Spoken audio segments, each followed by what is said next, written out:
Notre deuxième sujet a un rapport avec les circulations douces, lui aussi. Oui. On passe du bi au mono. Ah oui, en quelque sorte, des lunettes au monocle, quoi. Voilà. Vous allez faire la connaissance d'un chénésien étonnant, Didier Record, qui lui aussi utilise les pistes cyclables de façon assez originale. Ah, monsieur Record.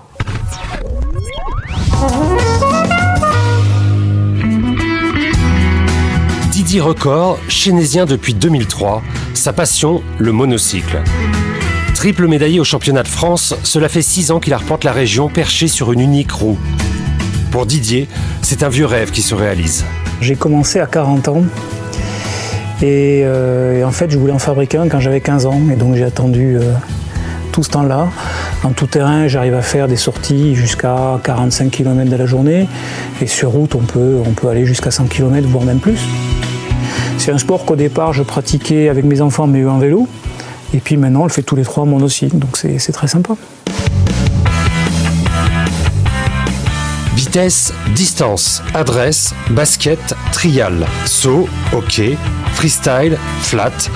Le monocycle se décline sous différentes formes. Il y en a pour tous les goûts. Mon fils s'y est mis, et puis bon, maintenant en technique, il est beaucoup plus fort que moi. Ma fille s'y est mise récemment et elle a participé cet été à sa première compétition qui était directement les championnats du monde. Alors l'apprentissage, ouais, c'est ce qui rebute beaucoup de gens parce que sur un vélo on fait qu'appuyer dans un sens. Si on fait ça sur un monocycle, le monocycle il part, on est par terre, quoi.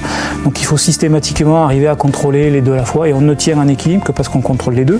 Ça nécessite un apprentissage suivant les personnes, c'est entre 4 et 10 heures pour commencer un tout petit peu à rouler. Entre un vélo et un monocycle, je trouve que c'est un petit peu la même différence qu'entre du ski et du snowboard. En ski, on a 2 skis, on a des bâtons, et en snowboard, finalement, on n'a rien dans les bras.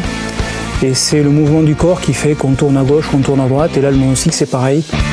Alors ne vous étonnez pas si vous croisez Didier et ses enfants sur les pistes cyclables du Chesnay. Mais quand d'autres partent faire des treks en vélo ou à pied, c'est tout naturellement que Didier, lui, parcourt le globe sur son monocycle. J'en ai fait un il y a 3 ans au nord de l'Inde. On était une dizaine dans le groupe, donc un petit peu partout dans le monde. Et là, on faisait jusqu'à 73 km dans la journée. Et c'est une façon très intéressante de voyager dans un pays et de connaître les gens, parce que finalement, on arrive avec quelque chose qu'ils n'ont jamais vu, qu'ils ne connaissent pas. Donc tout de suite, le contact est plus facile. Et il y a 2 ans, j'ai fait le même genre de tour itinérant. Là, c'était en Mongolie, donc dans les grandes plaines de Mongolie, et l'an prochain il y en a un qui est en Ouzbékistan, donc on verra. Si vous aussi vous voulez tout savoir sur l'actualité du monocycle, rendez-vous sur le web sur le blog du monocycle.fr. Enfin, que vous soyez sur une ou bien 2 roues, n'oubliez pas de mettre votre casque.